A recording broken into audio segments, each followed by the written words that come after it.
advocates whisper in the hall, where justice wears a mask and truth begins to fall. Every thread they pull, every lie they weave, in the courtroom's dance, who's left to believe? Oh, the devil's in the details, hiding in plain sight, innocent until the gavel steals the light. True crime echoes through the hollow night, fighting injustice with no end. The devil's in the details, hiding in plain sight, innocent until the gavel steals the light. True crime echoes through the hollow night, fighting injustice with no end in sight.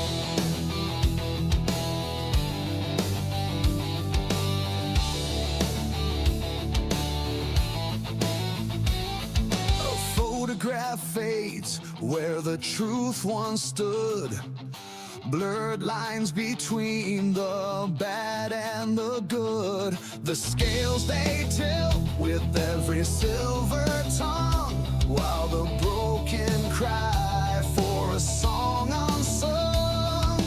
Black robes sway like shadows on the wall.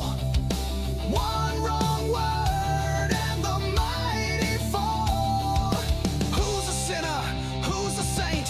The jury's out, but the verdict's faint. Oh, the devil's in the details, hiding in plain sight, innocent until the gavel steals the light. True crime echoes through the hollow night, fighting injustice with no end. The devil's in the details, hiding in plain sight, innocent until the gavel steals the light. True crime echoes through the hollow night, fighting injustice with no end in sight.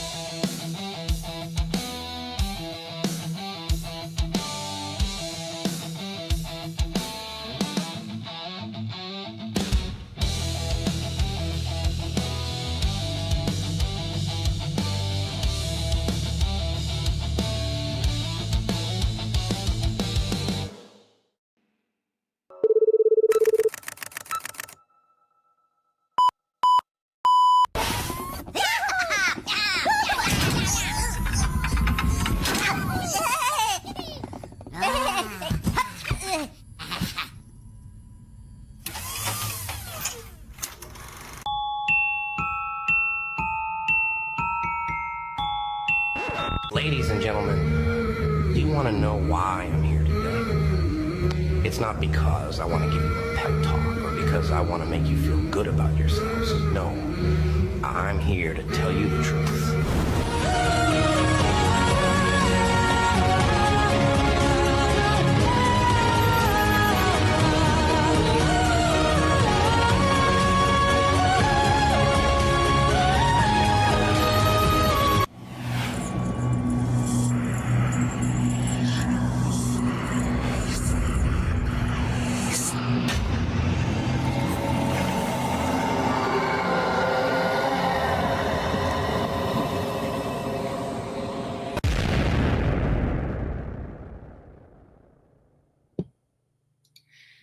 All right, welcome everybody. It's Saturday night? I think it's live from freaking somewhere in Oregon. It's Saturday night. Doesn't have the same ring to it as live from New York. But anyways, it's not bad. Hopefully you can hear me. If I can get at least one to let me know that I've got sound, because sometimes I don't have everything set up right. Just want to make sure before I get too long-winded.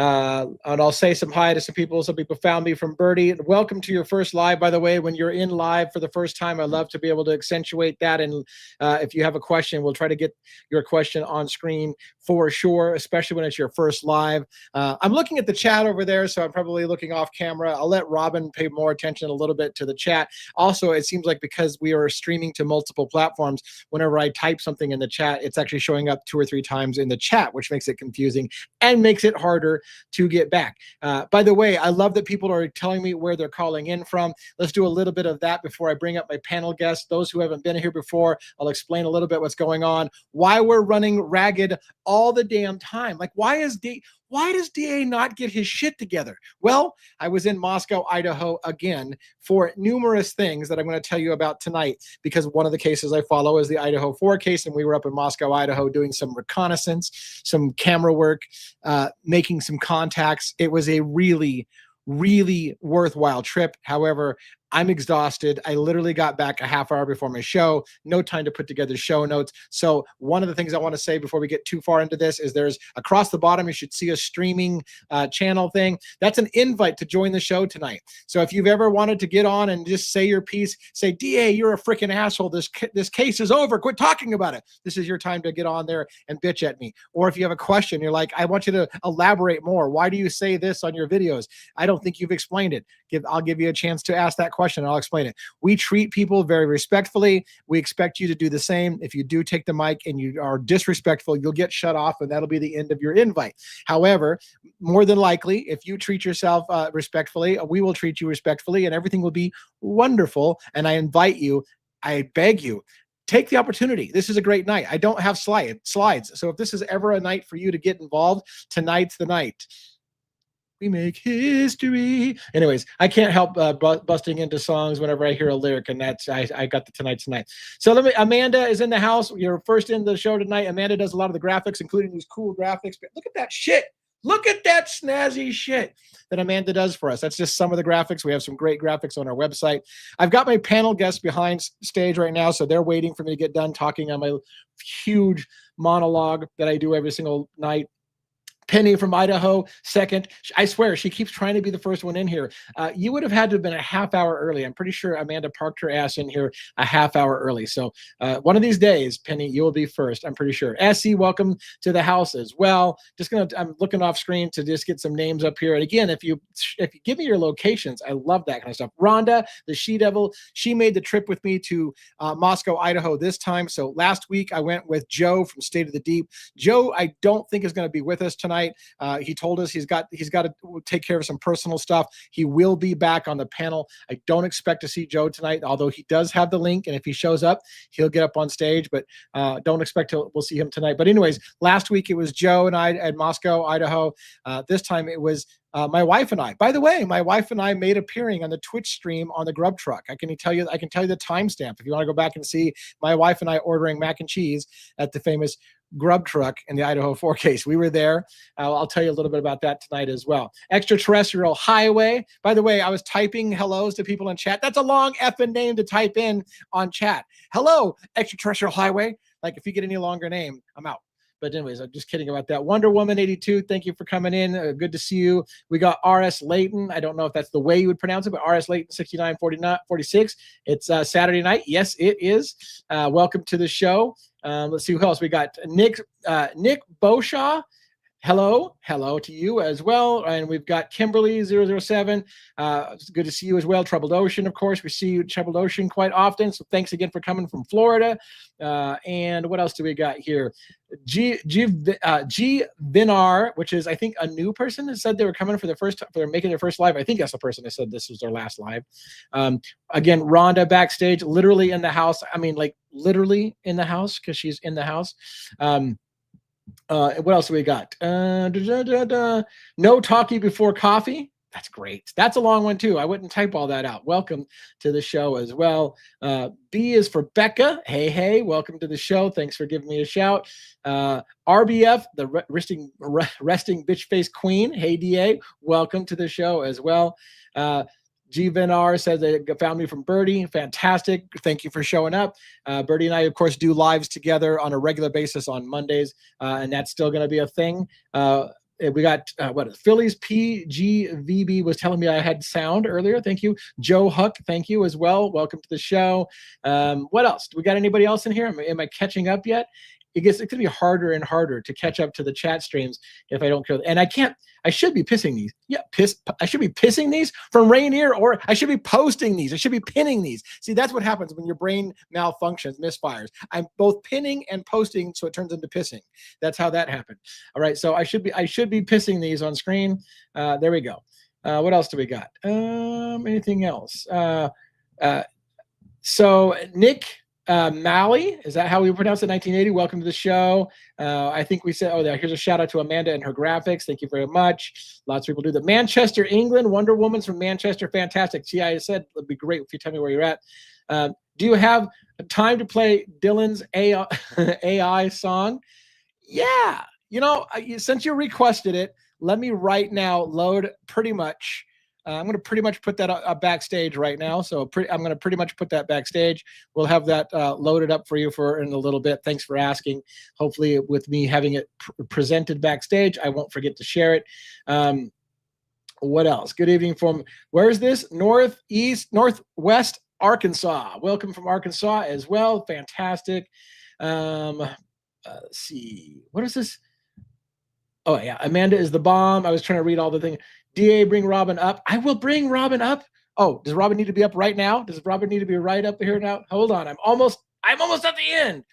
Lisa Marie, hello, DA. Welcome. CK Loudif. Is that how you pronounce that?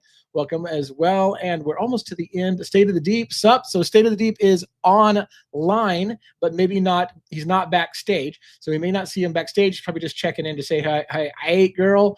Pullman next Wednesday. Nice. I was just in Pullman. Welcome to the show. And yeah, I think we're pretty good. We're pretty caught up. So let's bring Robin up. Robin is co-producer of the show. She helps me out with the minutia, especially when I'm out of town, and she's got to try to get stuff fired up for us. And so I will bring her up on stage. And look, we've got Estes Crime Maze as well, because I had him queued on stage as well. Your microphone, I'm going to turn Estes' mic on. There you go. So the three of us. Now I got one back there. You know what? Let's just bring the whole panel on stage. This whole thing. So I'm going to go in order. We'll get to Robin in a minute. Estes Crime Maze in the house. Yeah, you're on camera. Okay. Can I interrupt for one moment? Yeah. JJ needs the link. The link does not work. He does now, because he just said that he didn't have it. I just sent it to him. I just sent it to him Thank you. like a second ago. So JJ. Yeah, JJ so that's what I needed to tell you. Okay, go ahead. It should work, because I use the same link. So everyone is super nice. By the way, everyone in Idaho is super nice. It's very cool there for the most part. All right, let's go back. We'll get apparently JJ is coming from State of the Deep, so we'll get him in a minute. Estes, how are things with you since I talked to you like freaking yesterday? Anything new? Better. My migraine's almost gone, but you know, every time I think about this Idaho 4 case, and I ask myself again, did we see any security camera of the victims? No. Did we see any cell phone cameras of the victims? No. Did we see any gurneys, any body bags? I'm sure one was thinking that too, being a cop. And the answer is no. Did a neighbor see any of the victims? No. The answer is no. And you got to ask yourself, have we been fed the biggest lie in this case? Could all 4 students be alive, or as DA says, at least 2? We got to ask those questions. And that's what we're doing. We're bringing tantalizing revelations to the Idaho 4, and DA will describe the other cases as well. I have gratitude to be on the most lively, entertaining true crime channel on YouTube. And now I'm going to shut up and let my guests do their thing. Well, I have to say, Estes, you're going to be proud of me. I cannot give too much away, but you're going to be proud of me. And by the way, there's Joe from State of the Deep, and I'll go ahead and hide the banner and maybe even the chat on screen. Robin, pin stuff on screen if you see something that we need to address. But I'm going to take the chat off. Well, that was the other stuff I need to tell you, is that because of the tech issues, I can't pin anything. I can't even get in the chat at the moment. The only thing I can do is sing. All right. Well, Sorry. I'll do my best. Anyways, Jason, I was going to tell you, you'd be proud of me. I feel like this is hilarious. I've got my own little version of like Deep Throat, the person who's giving me inside information in the Moscow Pullman area. I've made a contact. I've got an insider in the area who I've been talking to, and believe it or not, they're giving me some receipts and areas to look at, and the whole idea that this could have been an extraction. And Really? I get it. Yeah, but I can't tell you the details, but it's crazy shit. And I was like, are you kidding me? Like, so we'll see. We got big stuff to work on. Literally, I have to say, we will absolutely 100% keep our anyone who comes forward with information like this, we will 100% keep your confidential information confidential. We won't use her name. We're going to use a pet name. We're getting upscale conspiracy. We're going to use code names for our informants. So it's big stuff coming. But I had a really good talk today. I've got a million new threads to pull. I thought we had enough with 27 different theories in this case. I will tell you this extraction thing that I was talking about is one we've never talked about before. So that's exciting. It comes with a lot of really interesting receipts. So, but again, we're working through that. I have to make sure, that they're protected and that we keep that on the download. And I need to take hours of conversation today and transcribe it, get the notes laid out, do a little bit of, you know me, I want to vet my stuff before I talk about it. So I got to double check some receipts. I have no reason to believe that they're not legit receipts, but we need to double check some things before we go and talk about it. And when we do so, we will do so in a way that will not reveal the identity of the person we're talking to. So I'm telling you, there's some good stuff there that is worth conversation, and I will do so in the best way possible. So just wanted to let you know that. Robin, we took care of a hello with you and all your technical difficulties. Sorry to hear that. It sounds like you're getting that stuff probably worked out tomorrow, right, on the technical difficulties. Right. Which right. I hope will be in time for the Sunday show, because if you recall, I tend not to do the Sunday show. But for those who are unfamiliar, Sundays I take off and play cards with some friends, and it's the one night a week. I work every day of the week. I even work on Sunday, but I don't do the live on Sunday as much. Robin probably, if she's got her technical that part done, she will probably run the show. If not, we have backup options. We have other people that can probably run the show as well.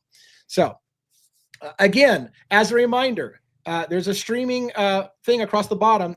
It's StreamYard.com with those particular characters. It's not a whole, I know you can't copy and paste that, but you could write it down on a piece of paper and type it in. You could join backstage. And if you do so, we'll give you an opportunity to come up at the appropriate time. I'll see you when you load backstage, and then I'll tell you, hey, I see you backstage, and we'll give you a chance to come up. So, and by the way, Nick Malley just gifted 5 memberships. Thank you so much for supporting the channel. That's amazing. Let me take a minute to explain how that works. If you guys are, first of all, you have to enable yourself to allow yourself to receive gift memberships. So every once in a while, we have members that do really cool things. They literally buy your membership for the month for behind the scenes content, members only content. It's cheap, but it adds up when they're buying 5 memberships for you at a time. But the only way you can get one of those free memberships is to make sure that you've enabled the ability to receive free memberships on a PC or on your browser, not on your phone. I don't know that you can do it on your phone. You have to go to the lower left corner or the lower right corner. There's a little dollar sign. You click on that, and it's a way to set up giving gifts or receiving gifts. And that's how you have to set up to make receiving gifts. It's not an obligation. You're not going to get charged. You're not going to be asked for credit card information until the end of your free look. And then it'll say, do you want to keep going? If so, you need to give us some kind of credit card information so that we can charge you next month. But it'll be free, and it won't be an obligation. So welcome to Beth Wagner as well, saying hi to the panel. So Joe, how are you doing tonight? I almost didn't expect you. I thought you might take this weekend off and some next week, but as good to see you. What do you got going on? What's up, everybody? What's up, Den? Yeah, I was able to get some stuff done today, and I'm going to spend all day tomorrow working on some writing and some other content related stuff. So I just, figured I'd check in, see how the crew's doing, say hi to everybody, hang out. Awesome. That's great to see you, and hopefully we'll get somebody to come on a random caller or whatever you want to call it. I don't know if you call them a caller, but if we can get somebody up here, it'd be kind of cool to see the panel answer questions from people who Rosie. Excuse me, Rosie, I hope you make the call, and hopefully DA sees you coming in, man. I know you got a great question coming up. Cool, excellent. And I will I don't know if it'll make it easier or not, but we can put into the chat the actual link as well. So let me see if I can do that real quick. Invite, copy, come over here and Control V to paste that into the link. Let's see if that goes into the chat. That should, and in fact, that's going on to multiple platforms. So that'll be interesting to see how that works out. So anyways, you don't have to have a camera. You could just use the microphone.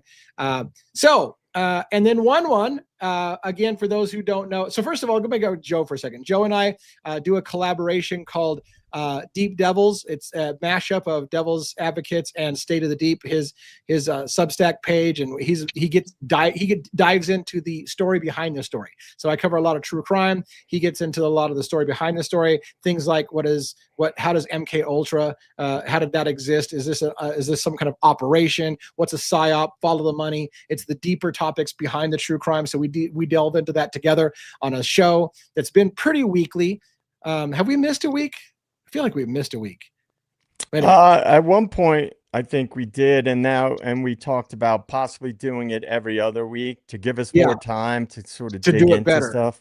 Yeah. Or it's not even like, it's not like we're doing it half-assed, but we wanted to be able to kind of put a little bit more polish on it and tighten things up. So So anyways, we're not 100% set on the schedule. In fact, I don't suspect we'll do tomorrow's show. Maybe we'll take this week off to kind of get ourselves polished for next week.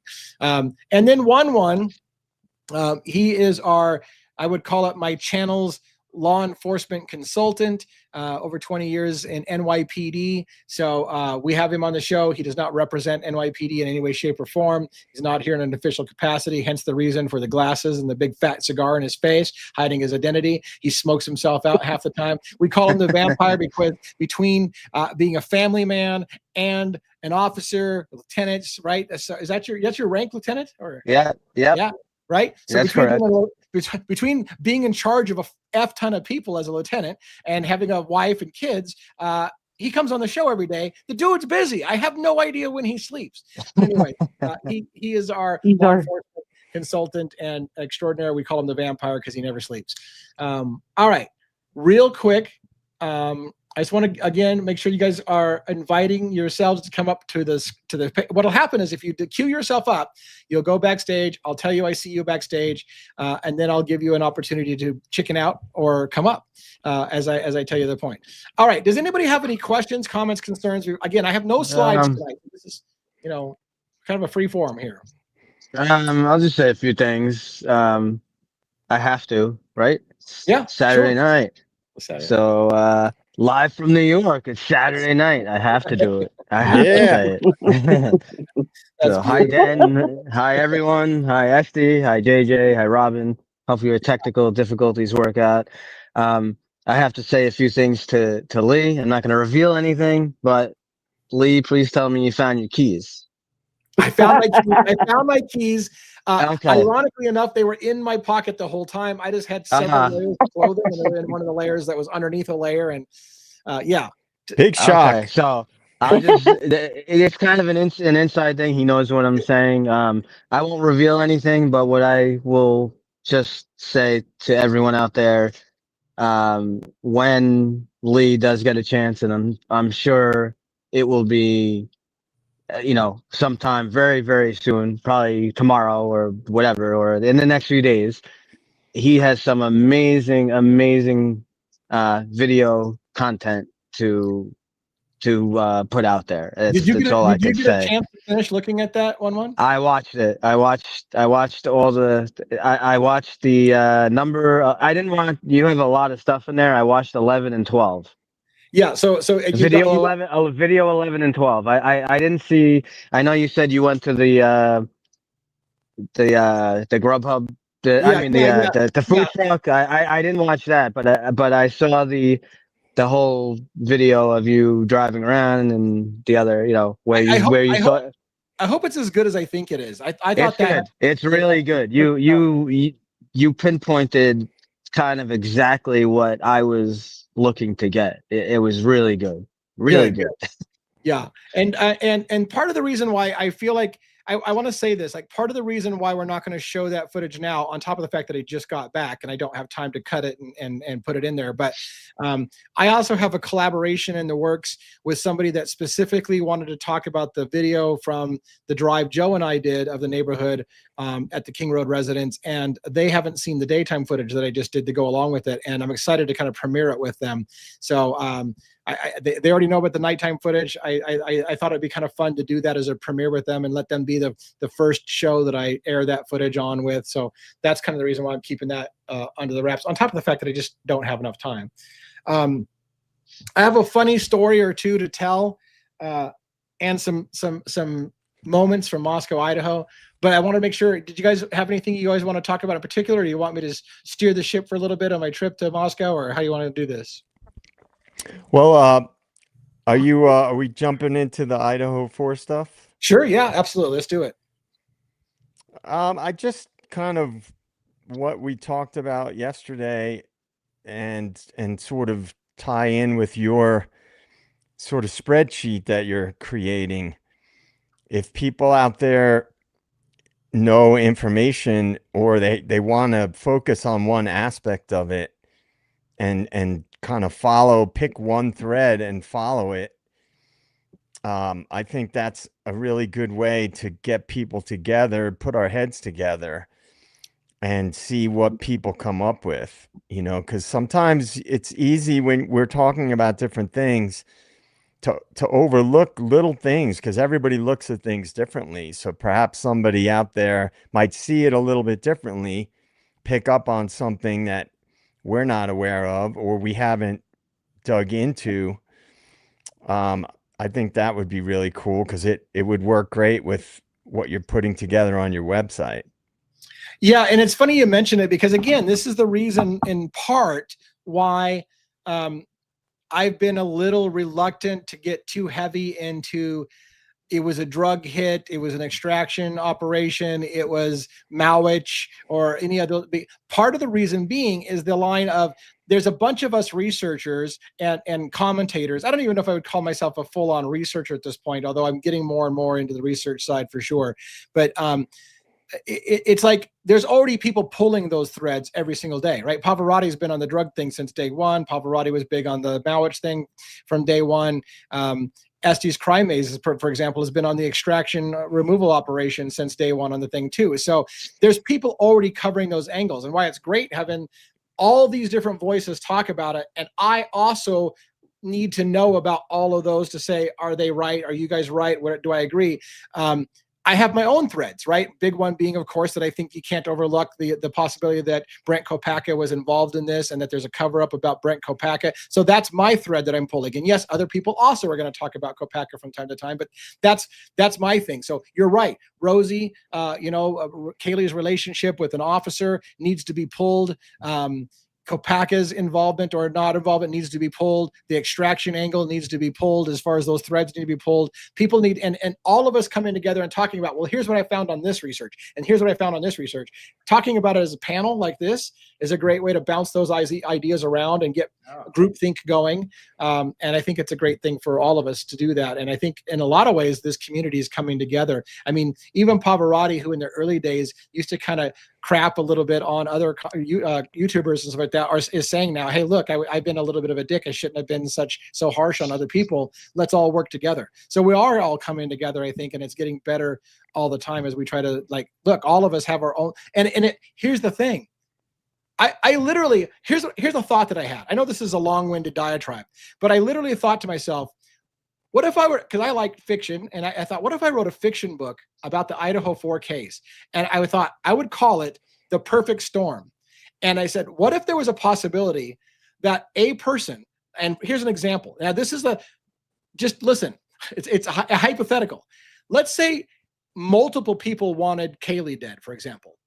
And let's just say that Kaylee was about to leave. And so there was a night that several different people who wanted her dead realized this is the opportunity to do it. And what if 3 things converged at the same time because it was the time to do it? And what if it surprised everybody that multiple things were going on? Could it be there's so many theories in this case? Could it really be that there's even more than one reason why the things happened that way they did? And that the reason why we're so confused is because it's not as simple as one thing. Several things converged to create the perfect storm where there was a bunch of shit going on. And now it was like, what the fuck? Is it this? Is it that? Well, yeah, maybe it's a little bit of everything.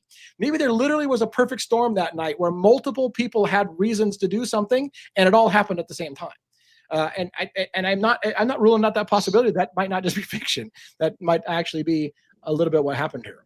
And the one thing that I can say, I'm certain more than ever now that this was a government related operation, right? It's hard to pin down all the details of it, But the one thing that I'm sure of, it has all the earmarks of a Yeah. government or intelligence related. They're one and the same, really, operation. And I think that it's just so, to me, so obvious. We know about the task force. We Yeah. know about, we know that Kopaka was an 82nd Airborne, right? We Yeah. know that Payne was 82nd Airborne. Right. We know these are things we know for sure. Yeah. Right. We know that from all accounts that we've heard from various sources that there was drugs in the area. There was trafficking happening in the area. So if you were to just look at what are the chances that there's not some kind of a cover up going on, I would argue that with all the variables we've seen, it would be virtually impossible that this is what we've been told.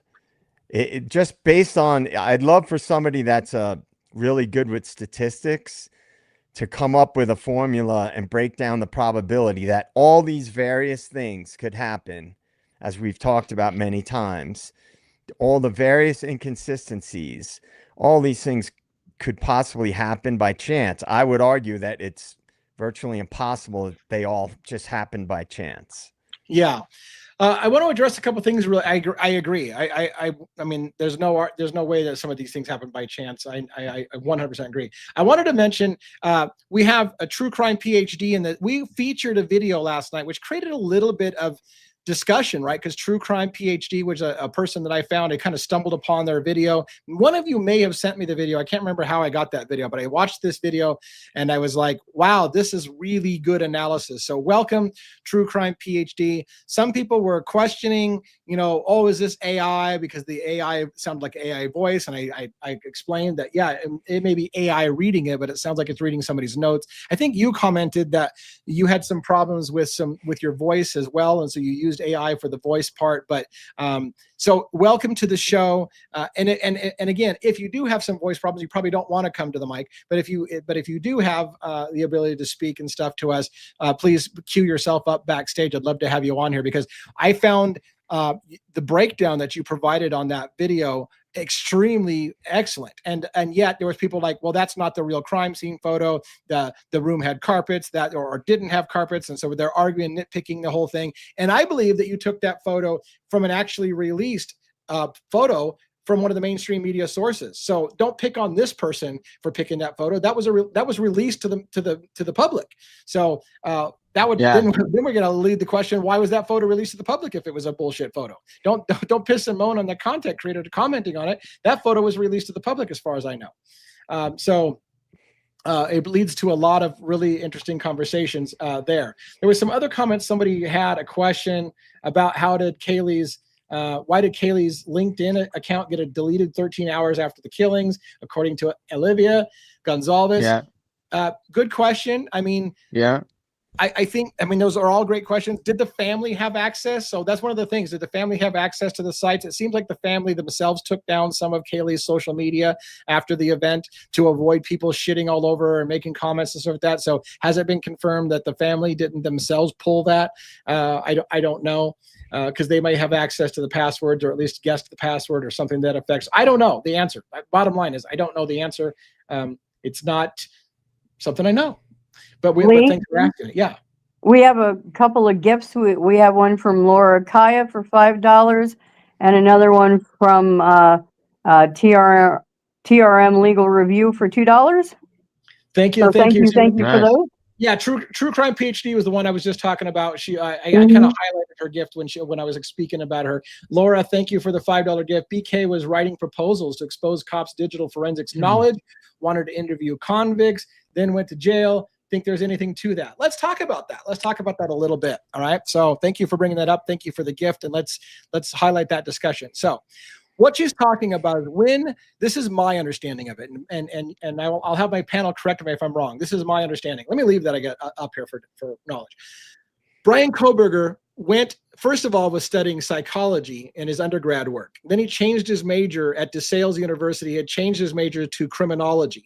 During his criminology I think it was during his master's work in criminology that he was writing a questionnaire for Reddit as part of his coursework, as I understood. And this would have been reviewed by his professor as well. And literally somebody, and I can't remember who it was, showed a handbook on the kind of questions you want to know. If you're going into criminology and you want to understand how criminals think, here's the questions you would ask. How did you pick your victims? Did you consider this? How did you feel while committing the crime? These are things you would want to understand as a criminologist. Those were the exact questions Bryan Kohberger asked in a Reddit thread to criminals. Hey, when you were committing your crimes, how did you feel? How did you pick your victims? Mainstream media ran with it and said, that's proof Bryan Kohberger was planning the murders from the very beginning. He was literally out there asking criminals to tell him how he should feel and how he should think about it. That's because he was a freaking criminology student. That was his classwork. It was approved by his professor. And they considered him a top student, which is why he's one of the only two people that professor even recommended to ever go into the PhD candidate program at WSU. So that's part of that thing. I think that whole thing really got blown out in the media as proof that Bryan Kohberger must be guilty because he's literally questioning how do you feel when you're committing a crime. And I would argue more than likely, and it's been stated by officials as well, that is consistent with what a criminology student would want to know and ask studying criminology. So I think that part's been dealt with. Now, did he want to work with cops? Yeah, it seems like, again, if you believe people like Howard Bloom, When the Night Comes Falling, a book that we read and reviewed it chapter by chapter on my channel, by the way, as a shameless plug to my book reviews. We talked about that book, and Kohberger told his father, and it was funny because I pointed this out. Michael Kohberger said to his son, I don't understand why you need a PhD to become a cop. And apparently Bryan Kohberger had to explain to his father, I have no interest in being a cop. I want to be bigger than that. I want to solve crimes. I want to understand how criminals think. He might as well have said, I want to work for the feds. I want to work for the FBI. I want to be a top criminologist in the country. His dad was like, well, why would you need a PhD to be a cop? I'm not going to be a cop. He was going to work with the feds. So a lot of people have speculated. Bryan Kohberger came out to WSU, which had a reputation for being a top criminology campus, that had also just received NIJ, the National Institute of Justice, funded by DOJ, a big $1 million, I think, a grant to study crimes. And he wrote about it. Bryan Kohberger wrote about it in his paperwork, that he knew about the NIJ funding. He knew about the money that came to WSU. He came out to WSU to study criminology. So all of those things, again, are consistent with what a criminology student would do. Again, mainstream media viewed that all as proof of guilt, or at least signs of guilt. Look at him. He's studying criminals. He wants to know how to be a criminal. It's one of those catch-22. You decide how you want to look at those data points. So thank you for bringing that up. It's a great discussion. No part of that, of course, is attacking you. I'm just trying to address those questions that are out there in the media about whether or not Kohberger was literally studying to become a killer by making a Reddit survey of how did you think when you were committing a crime, which I as I said, to me was just him doing research. What do you guys think? Have I stated that wrong? Do you guys have different opinions about what I said? No, that sounds pretty accurate. All right. Let's look for some other questions and or panelists to come up online, or not panelists, but if guests want to come up online. Let's see. Let's see. I'm looking for comments here. Let's see.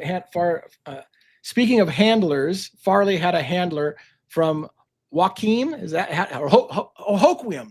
Is that how you? I'm from Washington. I'm trying to remember. I don't know that place. Out of all the places in Washington State, I've heard that name, but now I'm blanking on what it was. But I know that some of you are big POV followers. You've heard POV a million. I mean, everybody who follows POV has brought up the "I see you, Farley" comment and Farley's thing. And some of you looked into Farley showing up in the documents as a confidential informant. Do one of you guys want to take the lead on talking about Farley a little bit? Don't go for crazy. Don't go 30 minutes on it. But you guys, want to take a stab at Farley? Sure. Well, I mean, Farley, makes an appearance. I believe the document is it's 2018 to 2019.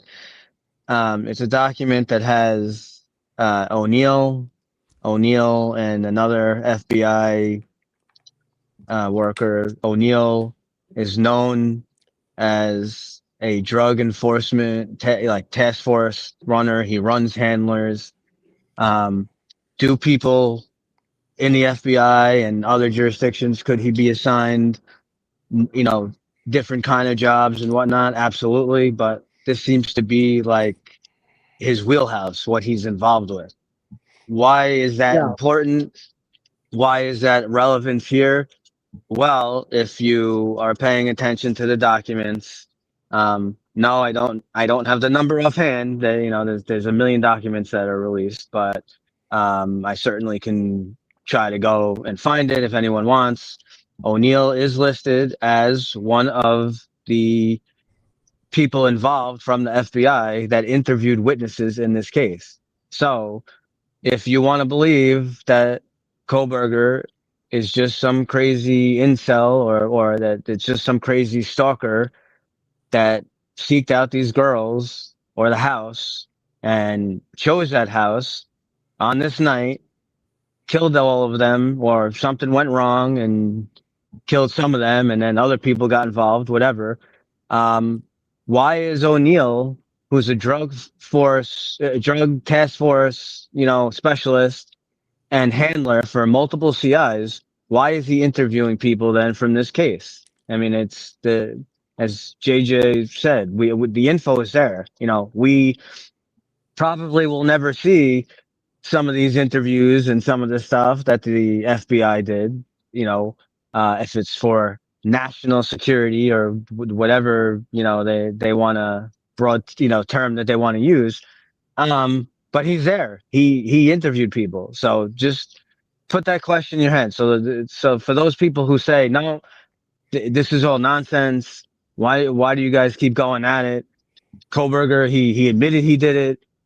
Well, just ask yourself that question. Why is an FBI drug task force handler, why is he interviewing people in a homicide case that they say had nothing to do? So just that one little, thread, that one thread right there. And just to throw something real quick too, you mentioned, we know the FBI is involved and other people. Homeland Security also did interviews. So just wanted to mention it. Yeah. There's a lot of craziness. I want to go back to a minute that somebody was asking about Kaylee's LinkedIn account. So I wanted to show you some of the chat stuff that came out. So Essie's, for example, says the family had access to her devices. Olivia deleted the LinkedIn account. Somebody responded to that saying Olivia said that she was looking at it when it was deleted within minutes and she didn't delete it.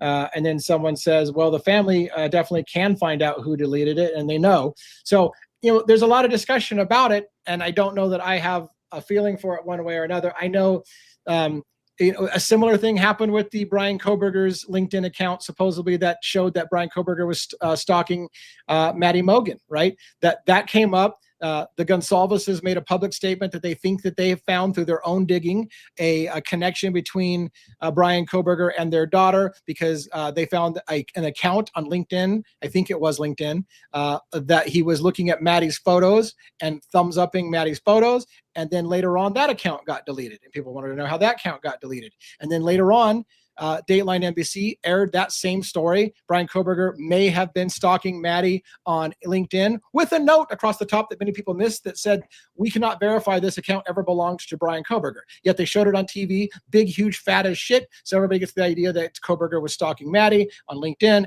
while simultaneously telling you in the fine print that nobody reads, we can't verify he ever actually owns this account and it was deleted shortly after it was discovered. So take that for what it's worth. There's a lot of narrative shaping in this case.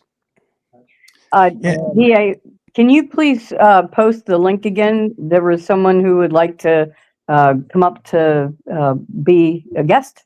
Yeah, sure. Let me get that posted. Hopefully it can be I hope it can be copy and pasted from the links that I just posted. No, yeah.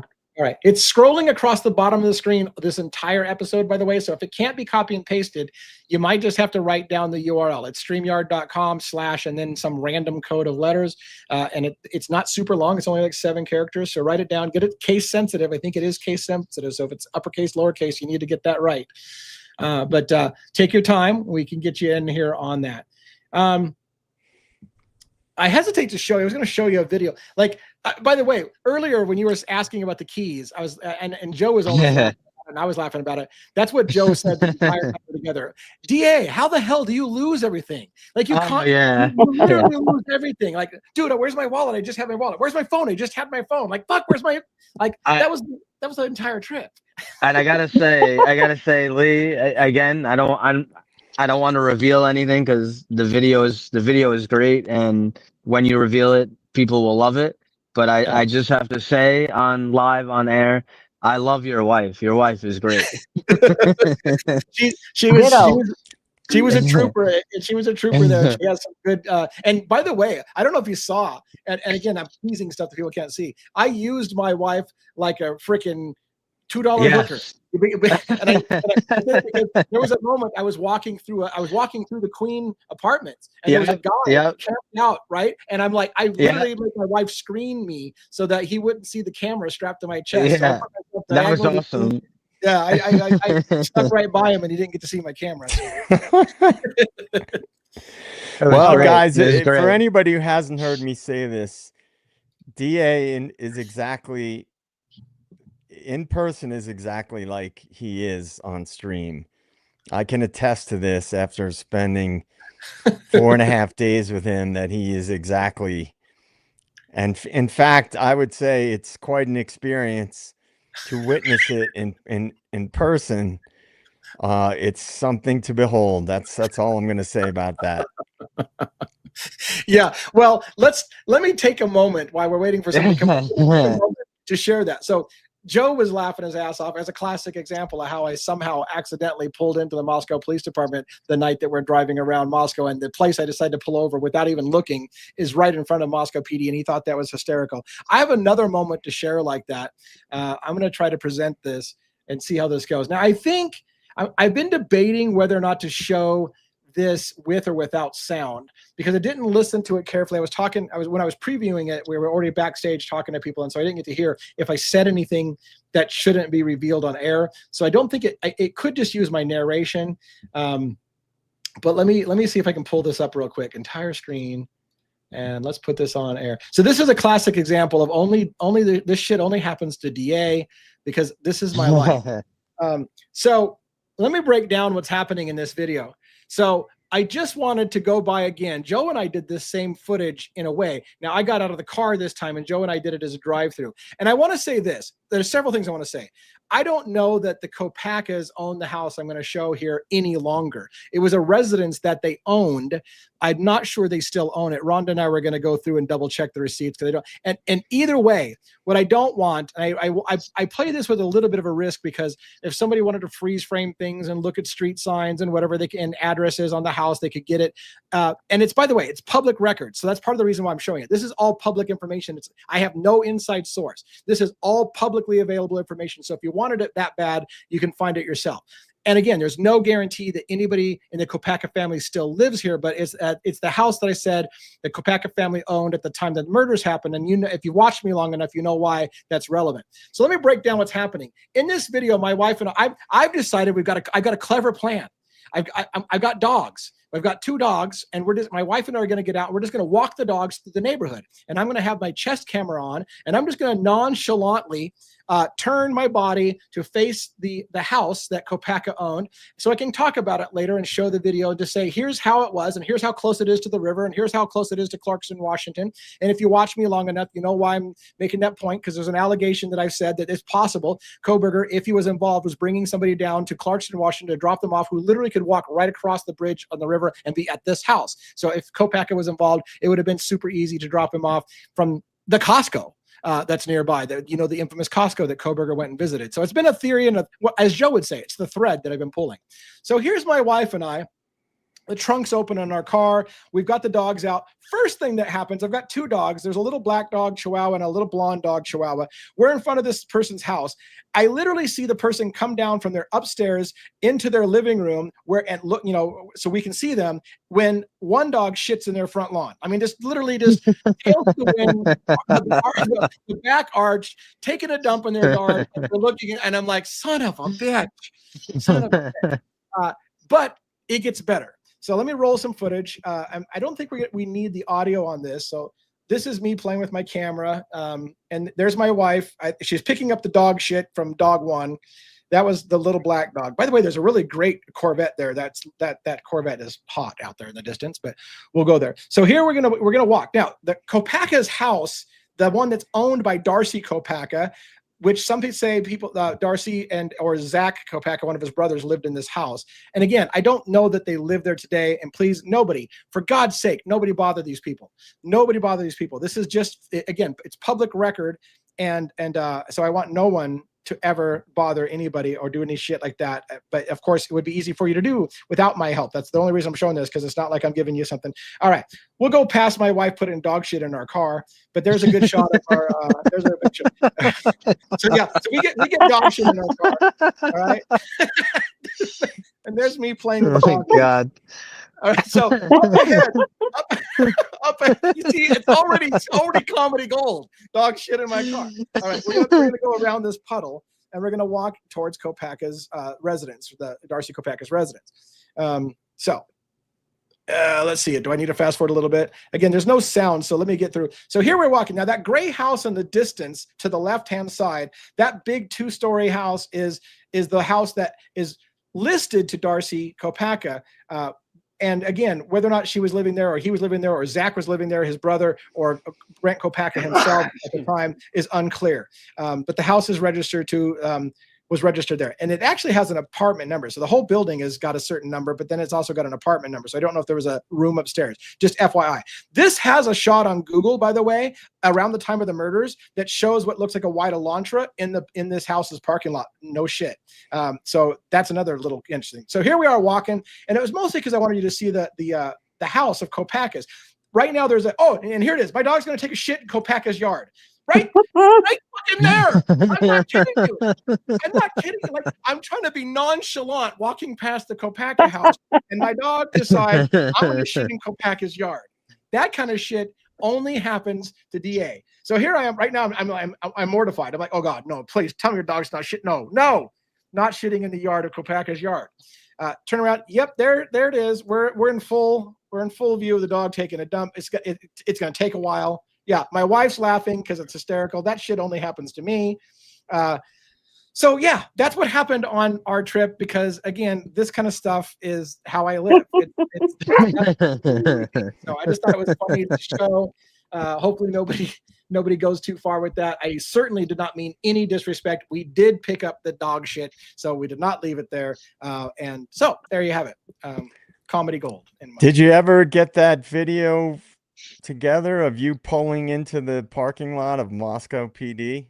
I have it isolated. I haven't put it out there yet. So yeah, we're gonna show that pretty soon too. I've been running a lot, but yeah, that's some pretty funny footage. That's a classic one, man. That was one for the ages. But yeah, we'll I just wanted to mention, like today, I believe Birdie was talking about what we were talking about last night, which was the Linda Lane footage and what sounded like a gunshot. Yeah. And people like screaming and stuff like that. It was just, I just thought that was ironic because we literally were just talking about that. Yeah. Last night. Yeah. The footage that which was earlier. Yeah. In the night. Mm-hmm.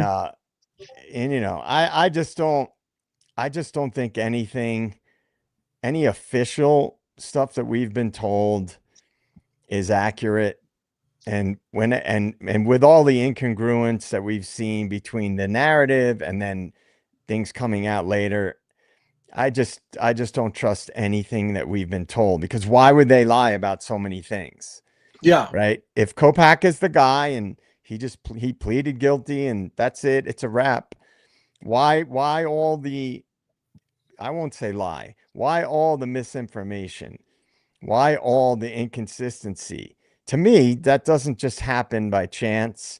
And I just think even to the point of like a gunshot. Yeah. If the timeline is wrong, it's completely off. Yeah. Then they don't want us to know that there may, quote unquote, may have been a gunshot. You know, and to me, it's just the more I see everything that comes out and the more we brainstorm about it on this panel, the more I'm sure that there was a bigger picture involved. And whether it was an extraction operation, which I still hold that pretty high on my list of possibilities, I just don't see how it's possible that it's just one guy, Brian Koberger, the official narrative. No matter what anybody says, that will never sit with me. And another thing, to tease the video that I'm not showing yet, there's been discussion over the timeline and whether the timeline has been altered and whether the timeline has been shifted. We've talked on this show a lot about body cam footage of officers that's off ridiculous amounts of time from an accident that happened the night before, right? The accident that happened at 11:40 p.m. and on a certain day, and the body cameras all say it's the next day at a different time in the morning. How do you even explain that kind of thing? We've talked a lot about the church bells. Just as a teaser, my wife and I were literally walking next to the 1122 King Road residence when the Westminster bells went off. My wife literally lifts her wrist and shows on camera the time currently, and we timed the bells. And that's an interesting thing that shows up on that video as well for food for discussion. So I gotta jump in on JJ for a second though, because this show is the devil's advocate. So I have to play devil's advocate. I have to give my point of view about the gunshot. We kind of mentioned, we did talk about it yesterday. And I just have to say, I agree with JJ on the fact of we don't know exactly what is accurate, what's not accurate with the documents and some of the redactions and all this stuff. They definitely are playing with the timeline. The timeline, I think sometimes you try to reverse it and going back. I mean, it just seems like they're trying to make everything fit to the white Elantra. That's like kind of what, that's what they're doing because of Koberger. Now, what I'm going to play devil's advocate on you, JJ, is that I have extensive experience with responding to gunshots. Here in New York City, we have towers that are all over the boroughs. They call them shot spotters. I'm guessing Moscow probably doesn't have, in New York City, we probably have, one of the highest budgets or whatnot. It's New York City. We have 9 million people who live there. So as soon as anything sounds like a gunshot, immediately it triggers this thing called a shot spotter, and it immediately records. We have access to it almost in real time. We can play it back. In certain areas, they even send drones immediately to that area. Believe it or not, that's how crazy the technology is right now. That's wild. You just let out secret on the air. Yeah, but what I'll say is, forgetting all the technology, and obviously Moscow, Idaho, they probably do not have shot spotter and all that, right? So we'll put that out of the equation.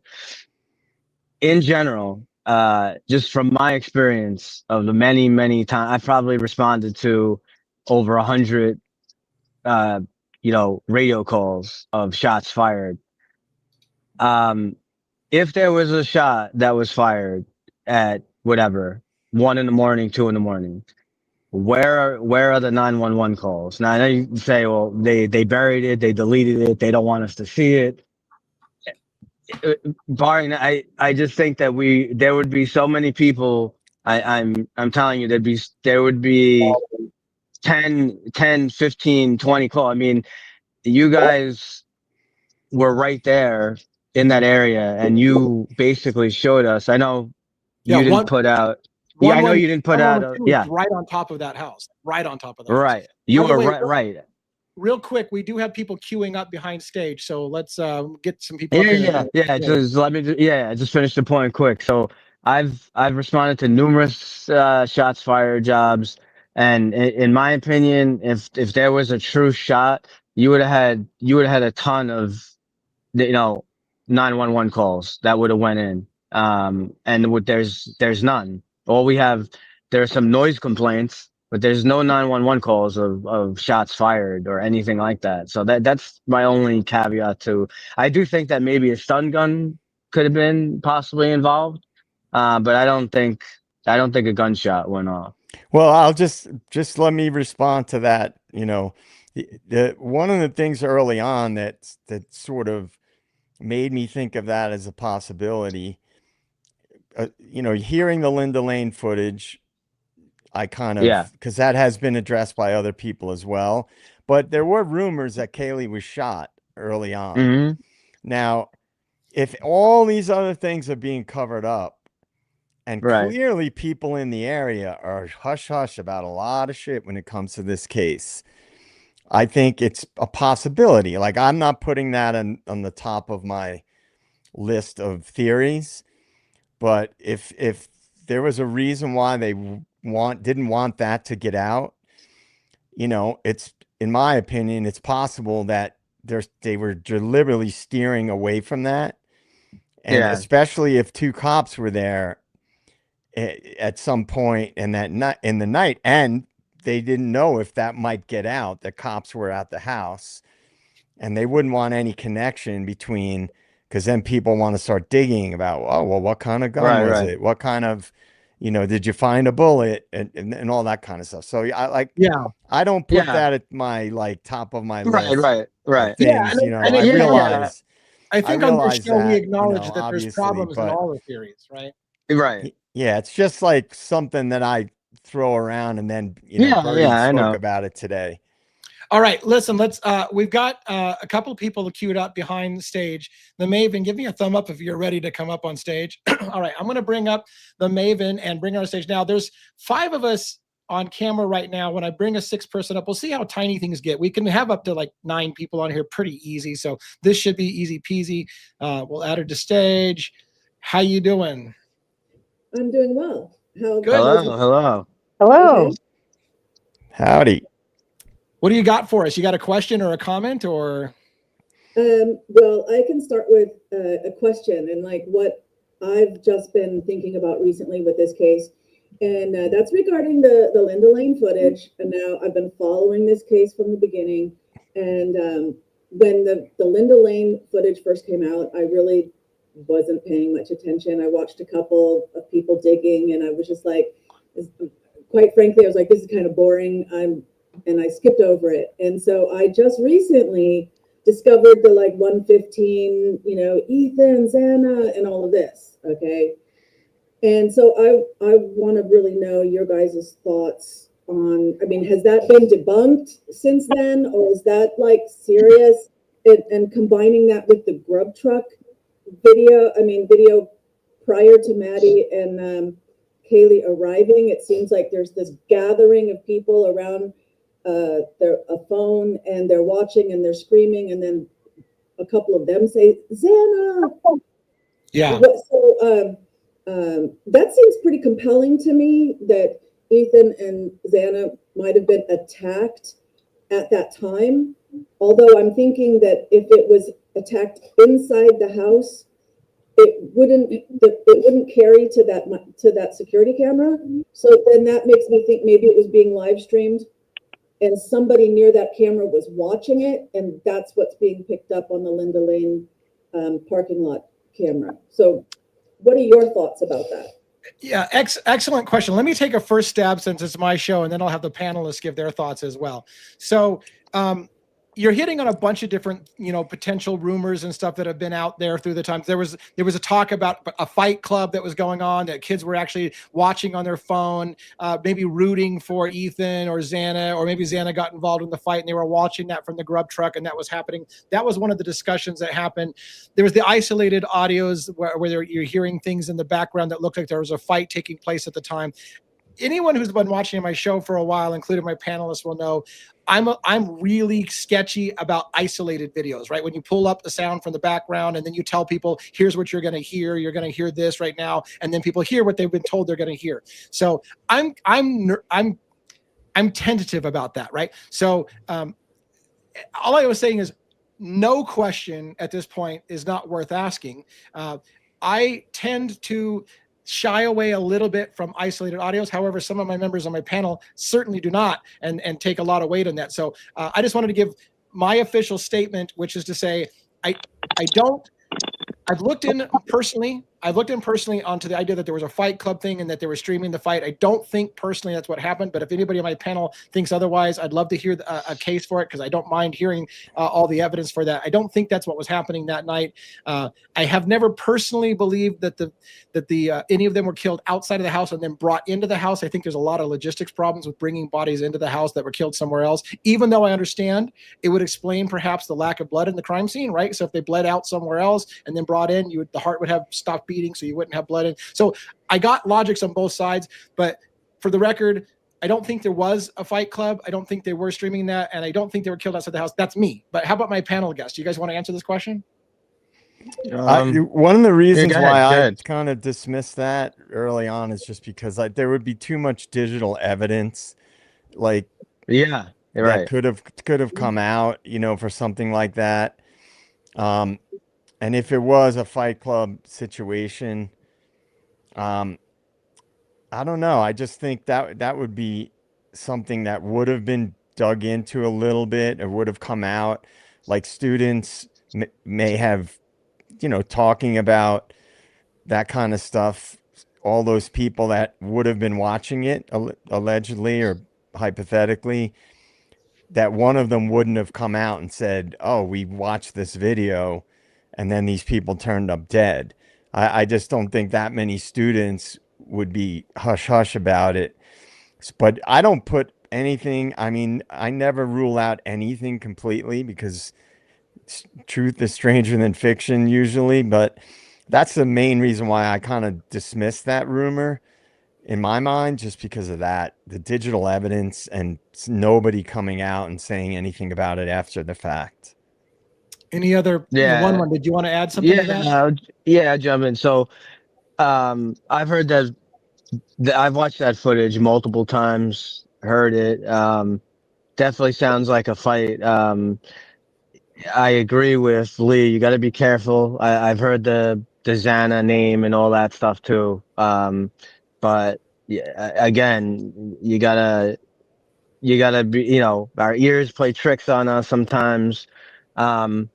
But I did hear it too. But I tend to agree with JJ. I just, not to say like, the frats, this was all the frats did the homicide or whatnot. I do think it's possible that there could be multiple things that happen. It's kind of interesting that the one of the key pieces to this case is the missing timeline of Ethan and Xana. Like from, it's super suspect. We kind of have an idea of when Xana and Ethan left the party, the frat party or whatever that they were at. I've heard there are rumors that he was in some kind of, argument or some kind of fight with David Loach and this guy and that guy. But again, I hate to, so, just because someone has an argument or something, I just think in today's day and age, exactly what JJ said. There would be pictures and all kinds of stuff all over the place. Even if like, oh, David Loach and his buddies attacked Ethan or whatever, there would be so much digital evidence of that. I do think that something happened with Ethan and Xana. I do think before. I don't know necessarily that, maybe it was somehow something with the frats or someone that he got into an argument with. It could be, maybe he was in a fight, but there's also a whole thing to look at that I was hearing possibly Ethan overdosed, that he may have overdosed or whatnot. Maybe he had gotten a bad batch of drugs, and that kind of thing. And what I look at is, so the big thing that puzzles me, as I know that there's a million things in this case, and we've talked about it a few times on this on this not tonight, but in the past. Kaylee and Maddie's clothes were wet. So I believe that this whole incident, whatever happened, I think really started, at least for Kaylee and Maddie, was at 2:54 when their phones went dead. There's no way I believe that both of their phones all of a sudden disappeared. So let's be careful not to go too far down, because we're going to quickly stray away from the Ethan and Xana kind of thing. Robin, I'm just saying, yeah. Do you guys have any comments? Just real quick, I don't think we can completely discount the audio stuff, especially work from like Outcast, who obviously has some type of audio engineering training behind him. And now I'm not saying that, if you sit and you tell someone what they're going to hear before you hear it. But the thing I like about Outcast is that he doesn't do that. He'll say, you guys comment and tell me what you think you hear. I'm not going to really say. And then we're able to kind of make up our own mind. I do think that there is some evidentiary value to his type of audio work. I don't think it can be completely discounted. I have no doubt that the defense team had received possibly some of this. Now, how admissible it is in court, that I don't know. I'm not up on all of that.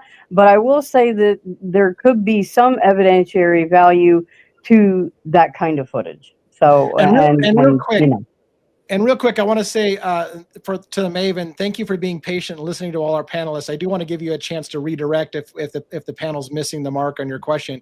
I want to give Estes a shot too, and I want to make sure that my guest Laura, who's backstage, also knows we are getting to you.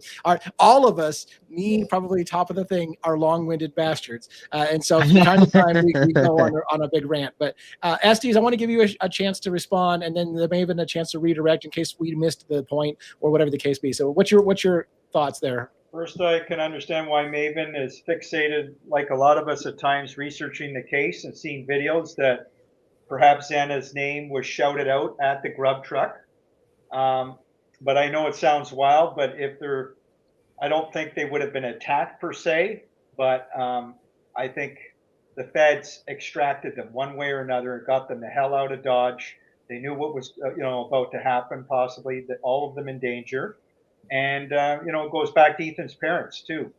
They even say they're not even mad at the killer, in a so-called private funeral service. Nobody had an open casket ceremony, public casket ceremony. So these are the questions and facts I think we need to look at. And I will never believe that they were personally killed. But DA he tried to put up an argument that they may have been killed. But I don't think so. I don't think this case is tragic like we've been made out. And that's the good news, if I'm right. And I think I am. So how about it? Did we totally miss the mark? Did we spend too much time on the Fight Club kind of thing, or what would you like to say on that? No, I appreciate everybody's thoughts, and there's lots of different perspectives, and so I really appreciate that. And just to be clear, as far as my thoughts on it, I know people have said, as you mentioned, Lee, that maybe they were killed outside and brought in.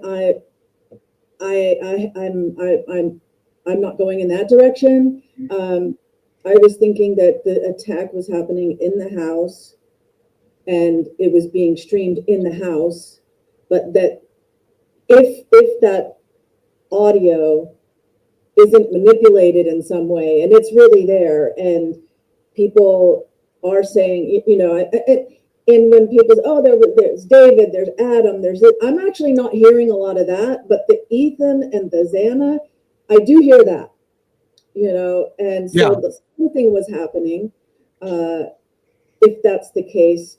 However, I don't think, and some people think, yeah, it would have echoed, it's like an amphitheater. I've heard people say that they think it's over at the Sigma Chi house and carrying from there. Yeah. I don't know about that, but even from their house, if they were inside that house, then some of the speaking part I don't see that carrying through that security camera, which makes me think that somebody is watching it closer to the camera. As an aside to that, you just made me think of another thing. It's interesting that we have audio footage from a camera nearby that says they can hear the dog bark, a thud, and a whimper, but you don't hear screams, you don't hear a fight, you don't hear a whole bunch of stuff that you would expect to hear. So why would you only hear a thud and a whimper, but you don't hear people screaming for their life, you don't hear a fight, you don't hear anything that goes along with those narratives? Yeah, I never thought of that, dude. You know, one thing too about that, people watching the footage at the grub truck, I don't know how the timeline adds up, because if I'm correct, I think that was earlier, right before Kaylee and Maddie got there. Is that correct? Well, it started about, it's about like 1:15. It's like Okay. 1:15 in the morning, I think. So it's possible someone at the frat house was filming, because everybody films everything nowadays for social media, and they could have posted it to their social media, like Ethan and Xana having a heated argument, or Ethan having a scuffle with somebody at the frat house, and someone from the frat house just posted it to their Instagram or one of their social media accounts. And the one other thing that I'm sure you guys are all aware of, there was some footage I saw from the Linda Lane surveillance video that it looked like Ethan walking in, for sure. I don't remember what time that was, but it could have been during the timeline where they didn't know exactly where Ethan and Xana were, and for some reason they don't want to get into where they actually were at a given time, considering all the other bullshit that we've been fed, you know? So I think, to end the discussion on this so we can let another guest come up. First of all, Maven, thank you for asking the question. I think it's a great question. I loved hearing the panelists bounce around all these different ideas. It was fantastic. And you're welcome to come up and redirect after we have another guest on, if you want to come back up before this show ends and discuss again. So thank you for the question. I appreciate it very much. I'm going to remove you from stage for the moment and then bring up another person. Thank you so much. Thank you. Great question. All right, so Laura, can I get a thumbs up from you? I don't know if you want to go on camera with your camera on, but if you can turn it on. I know you've turned on it a few times. Are you good? Okay, perfect. All right. Do you want to be on camera or off camera? Okay, I'm going to add you off camera, and if you want to turn it on when you're on, you can do that, or you can leave it off right now. So I'm going to put you on with your camera off. I'm going to unmute you and add you to the stage. All right. How you doing? Good. Can you hear me? Yes. Well, I just want to start by saying I love you, D. I follow you and Birdie and Outcast and all them. Thank you for having me on. You bet. Thank you. What's your question or comment? I guess there's a comment and then a question. So I've been following this since the day I saw it. When it showed up on my news feed, me and my fiance were literally like floored. Like, how could this happen, right? It was monstrous. And then I've been following every day ever since. I've seen all the posts about it. So there's a lot of questions, but nothing makes sense. I mean, it could be the parents' legal drug problems. It could be the kids had owed money. It could be the Moscow police had undercovers and the kids got hurt. But it all comes back to why Brian? Yeah. Well, they needed a perfect distraction Patsy, didn't they? Yeah, so let's stop there. Is that the question, Laura, you want the panelists to kind of take a shot at, is why Brian, or is there a further question on that? No. So, okay. So my post earlier, Bob had posted a video of a school proposal that Brian had done, and that's what I was talking about. I don't know if you knew that's what I was talking about or not, but it was a proposal that a professor had commented on, and he was trying to propose 2 projects. Either one was going undercover in the jails to discuss like emotions and why the people in the jail did these things, or the other one was to figure out what police knew about digital forensics and stuff. So either way, he was gonna like go undercover and maybe find out stuff he shouldn't have. So that could be why. And then my other thing is like, well, Ann Taylor doesn't seem like a moron. So maybe they knew that after all this, just plead guilty, and then we're gonna get out of it scotch-free, because then Hitler goes and, like, adds money to the plea deal, which is him breaking it, not Brian. So there's just a lot of things, you know? Yeah. So let me make sure. So here's the, and I've got some people in the show who watch POV a little bit more than I do. I'm super, super busy with my own research, and I'm covering 5 cases. And so I try to stay as up to on things as possible. You and but I are wanna going to make sure- interview him one day. Yeah, excuse me. Don't worry about it. you got to get training in the gym. You're boxing this guy. So let me address. I want to make sure from my panelist as well that we're not conflating something, and that POV actually said what Laura was saying, and so I'm not calling Laura out on the carpet. What I want to make sure is we're not conflating this. So we know Kohberger wrote a questionnaire for Reddit about why do you commit crimes? What were you thinking when you committed these crimes? This sounds exactly like the whole thing. Now she's saying, like, I know Laura, you were saying, Pavarotti is saying, he literally was saying, I want to go undercover and see these things. But that was the gist of the actual Reddit thing. I see you want to go ahead. If you want to comment now, go ahead. Sorry, I'm not trying to cut you off. It wasn't a Reddit thing. Pop did a whole video showing Brian's paper, his whole paper, and you could see the teacher's notes in it. Okay, so let's pause there. And then the other part of that was about Kohberger saying there was a 2-part. There was that, and there was the that undercover thing with the going in, and there was one more. What was the working with the feds, right? So those 2, I saw Brian Kohberger's papers in his apartment that they shot photos of. I have not heard Pav say these things. So first of all, I want to ask you guys, are you guys more familiar with what she's saying, that Pavarotti said he was literally saying he wanted to go undercover and do these things, or for the feds, or did you guys hear that or not for my panelist? Any of you guys? I No, heard. I haven't heard. Unless you Sorry, did Wong, it go ahead. today. No, yeah. Wait, I mean, unless you did recent? it in today's. Unless It it was wasn't today's today. video. It was like 2 or 3 days ago. I'm not Paul's member, but I watch his everyday videos, and you can see his picture is a picture of a piece of paper. Okay, so it's a relatively recent video then that he put out? Yeah. Okay, perfect. So I'm working through backlog of videos. I should have a chance to get a chance to review that. Unfortunately, I'm not prepared to make a lot of comment on it, other than to say that I just wanted to clarify that we weren't conflating the other stories about the Reddit thing. That it sounds like you're definitely saying there's indication that Brian was actually proposing to go undercover to do. And I've never seen a Reddit. I'm not even on Reddit. Yeah, no, this was something that's been out in the news for a long time, that he wrote a survey for Reddit, and that came out early in this investigation and kept getting repeated by mainstream media about proof of guilt, that he was asking criminals how they think and how they picked their victims and things like this. And that mainstream media has run with that for a long time, saying that was evidence that Kohberger had been planning this for a long time.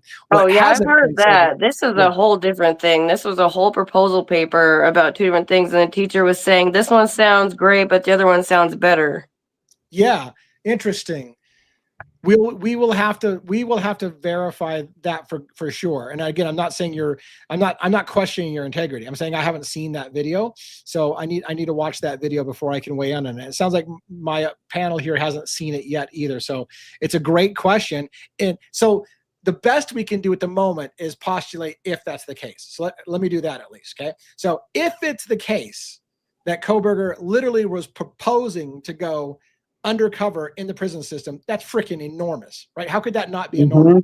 How could that not be a complete 100% bombshell that he literally said, I'll go undercover and No. I didn't say he was going to go undercover. He said he wanted to go inside the jail and talk to people. He didn't say I'm going to go undercover, but okay, good. But I'm just saying, how weird is that he does that and then he gets arrested? But then my other question is why? I don't know. That's a lot of risk to put on yourself. For sure. All right. So to clarify, didn't say he was going to go undercover, but he wanted to maybe go into the jail, right? To talk to people. So again, it would still be pretty shocking. And so I need to see that for myself. Do you guys have any thoughts about what you think that would mean if that was said, anything like that? I mean, I think I've said it for a long time. I mean, the guy would have most likely, as we've all said, wanted to work at a higher level of law enforcement, not Right. just like a regular police officer. He was in a PhD program. So I've felt pretty strongly that he was in some way, shape, or form working potentially through that NIJ funding, and that proposal, or those two proposals, were in conjunction with that NIJ funding. Right. And he might have written a bunch of proposals, and we're just not seeing them all yet, about things that are related to doing things, investigating things and researching things. So, I think, in my opinion, I think Kohberger was somehow connected to an investigation previously, and he was in some way, shape, or form, whether it was as a CI, as an investigator of some sort. Because if you're a PhD student and there's a task force in the area and you're working potentially under a government grant funded by the DOJ, well, that's exactly the kind of stuff that, you would be looking into. And so anyway, that's my take on it. I think he was somehow involved with another investigation, or as an informant. Well, and again, we know again, Kohberger expressed the desire to work with police. He applied for the Pullman Police Department, isn't it? There's all indications that he was intending to work with law enforcement all over this thing. And again, the paperwork in his apartment showing that he was writing certain papers. I didn't remember it being with his proposal, but he's definitely mentioned the NIJ funding in the paperwork that was in his apartment. I saw that. He had multiple books, as someone pointed out, on why people plead guilty for things that they didn't do. That was one of the shockers I said as well. Right in his room was books on why people plead guilty to things that they didn't do and how people are forced into plea deals, which I find fucking ironic, to say the least. But somebody else pointed out here that it's Pav's video from 10 days ago revealed Brian Kohberger proposal is the title. So Robin, if you can jot down that thing, or I'll try to jot it down as well. Let's make sure we get that watched and get to comment on that. Go ahead, Jason. I was just going to ask Laura a question, really, since she seems to watch Pav a lot, and I used to watch his videos. Still do once in a blue moon to keep up to date on this guy. But Laura, do you know, has Pav ever gone into the fact? I think it's pretty reasonable logic, common sense to infer right now that Brian Kohberger worked with the feds, and you and I have talked about, and maybe one speculated as well. But does Pav ever mention that this Brian Kohberger wanted to enroll in the police department? I'm sure Paul just mentioned that part, but it wouldn't be a far stretch then to think that Kohberger was an intelligence asset himself and was on an assignment, and part of that assignment was for this perfect distraction in this psyop, I believe, that was about to take place, the staging. I love Pav. I watch every video just like I do DA's, but no, he's never brought that up, but that's something I've believed. Cool. I love Pav, but it doesn't mean everybody's right on every situation. He goes into I don't know. I don't agree with everything. But so I know you got other people. I just wanted to say two other small things. So one is, it drives me nuts that nobody brings up Xana and Ethan. We were talking about them earlier, right? Yeah. Yeah. How does nobody know where she was? And my other thing is, Bethany had exculpatory evidence. Why didn't they push her to bring it forward? It doesn't make any damn sense. So I'm thinking the lawyer and Taylor had to know that they had some way to beat this case by making it plead guilty, and we're going to get it later. That's my question, you guys. Do you guys know if his date to appeal is way past, or if it's still possible? His date to appeal is past for sure. There are ways in which a case can be reopened. As an example, if someone comes forward with evidence that proves that Brian Kohberger could not have done something he pled guilty to, it completely negates it. So in other words, if it can be proved, for example, if you had a video of Brian Kohberger date stamped across the at Wawa Park that night at the time the murders happened, right?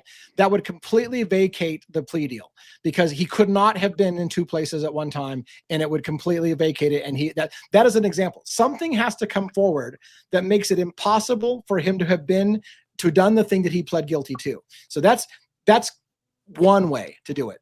Another way possibly are other ways. For example, someone could still potentially file the idea that he didn't get a proper defense, but and that can be raised later, I think, as well. But it's harder because it has to be that argument has to be approved by the judge, the same judge who apparently wasn't for having a fair trial in the first place. So what's the likelihood the judge is going to say, oh, you're right, maybe he didn't get a fair trial? That was the reason why those questions were asked. Do you believe that you've gotten a fair representation? Nobody's forcing you to take this plea deal. So it would be a hard sell. And everybody I think that I've talked to in the legal area say the same thing. It would be a hard sell to do that. You didn't get proper representation. But how is it not null and void that the judge made him pay for more than what was in the plea deal? Doesn't it seem like the judge broke the plea agreement? That's what I don't understand. Shouldn't the whole thing be null and void because the judge broke it?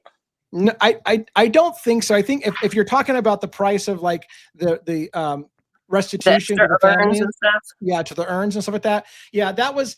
I don't think that vacates anything personally, but I will tell you this, like I've said, you've heard me say a million times if you watch my show, right? That was never a fair trial. Hitler was not running a fair trial. I've also stated this. It was the weirdest thing, going back to your question about Bethany and exculpatory information. Bethany ran from the state, in my opinion, and hid in Nevada and wouldn't come back, was terrified to come back. And Ann Taylor kept saying over and over again, Bethany has exculpatory information. And I believe they were blocking Bethany and protecting her from having to come back. And yet, in my opinion, I'm just going to say it bluntly, Hitler had the balls to say to Ann Taylor, or to say to Brian Kohberger, by the way, you have the right to bring people back and compel them to testify on the stand. It was like he was saying, you can bring Bethany back. Despite the fact that you think you can't, you have the right to compel Bethany Funk to come back. It was the Which one they should have, 100%. Right. And it was the one moment in this case where I almost felt for the first time that Hitler himself was a little pissed off there was a plea deal in this case. Because I think he wanted to see this fought and trial. I think there's a part of me that thinks he wanted to see it fought out. He may have believed Kohberger was guilty, but I think he wanted to see it play out. And I think he was irritated personally when he was like, look, I hang on it all the time. I want you to hear what the state would have had to have proven to put you away. And I want you to hear what they would have had. And literally, Bill Thompson said, we can't place him in the house. We don't know how he did it. We don't know how he picked the victims. We've got nothing. We can't place him in the house. We can only place him near the house. That's what he literally said. I want you to hear, Kohberger, what they had on you. And they had dick. They had nothing. They couldn't put him in the house. And then he said, I want you to know you can compel people to come back and testify on your behalf or with exculpatory information. And he waived both of those. Why? I don't know, but it was the one moment right. I think he's gotta be a part of it. Why else would you just throw everything away unless you're doing something to embed in the middle of it, and you're going to be okay at the end? Why else would you do that? It's a great comment. I mean, I'll shut up and let my panelists take it, because you're right. The logic goes like this: Kohberger must have an ace up his sleeve. Why would he allow that to happen and get railroaded and take a plea deal unless he knows something we don't know? Like maybe he knows something we don't know. One argument would be to the Estes kind of thing. It's all a psyop anyways, and he didn't really do it. And he's somewhere in Cancun or someplace resting on a beach, and he's not in jail. That's why he doesn't care. Another argument can be maybe he knows because he's a criminology expert that he's got a loophole. That he's going to be able to prove that he had ineffective counsel, that somebody's going to come through and prove that it was a sham of a trial, that Hitler was compromised. Like, who knows? Does he have an ace up his sleeve? So those are things that you have to wonder. Why would you accept a plea deal unless there's two things? You really did do it, and that's the simple answer. He pled guilty because he did it. Or two, he knows something maybe we don't know. Or, of course, number three, which is that his mom maybe begged him to, don't let them kill my son. They're going to kill you. And so if you go to jail, I'll have a son. But if you go through the trial, they're going to execute you. So I don't know. You guys want to weigh in? Likely, but I don't know. But well, Mummy would have to be told if he's in jail. I'm sure one could attest. Brian Kohberger is going to be a marked man if he's in any prison systems that we know of publicly. So Yeah. I think he's out the back door. And when remember in the trial, maybe you guys disagree with me, but it sure as hell looked like he had a wonderful golden tan. This Brian Koberger. Yeah. I saw that. Yeah, you saw that one. So I was speculated that this guy was off and at the beach somewhere. It's a huge federal operation, as Joe said. Big operation, and he's flown into the trial, and it was a show trial, and that's what we saw. And they think the public is so stupid, again, that you're going to buy into this. And I think Koberger was the perfect actor, and Patsy and all this, we saw it play out. All right. I've heard a lot of people saying that Koberger is not in jail, and I don't think that's real because photos got leaked of him washing his hands. So I think if he was out of jail, I think we would know. But then again, I don't know. Everybody lies about everything in Idaho, so I don't know. You won't know, Laura, because as my guests know, it's called, and I'm sure you've heard of it, the WITSEC program, right? So he could have facial surgery. The feds will protect him. That's the Federal Witness Security Program. They have that infrastructure in Puerto Rico. They have it in Labrador, in my powerful country. They have the infrastructures, all across the United States. This is a real thing, and it's done by U.S. taxpayers. And also AI is insane now. I could show I'm having a gorilla attack me on my shoulder right now if I wanted to. Right. That's right. Right, absolutely. Yeah. All right. Well, I want to say, Laura, again, I apologize. I feel like I really slaughtered your question by, not knowing the gist of the going undercover thing or whatever. I hope that we got it corrected, what your actual point was. And again, unfortunately, it sounds like none of our panelists have actually seen that video to properly respond to it. Is there any other comments or questions you want to leave here, or? No, you didn't slaughter anything. I was just trying to get on here and have a conversation, so I appreciate it. Yeah, no, I appreciate it as well. Thank you so much.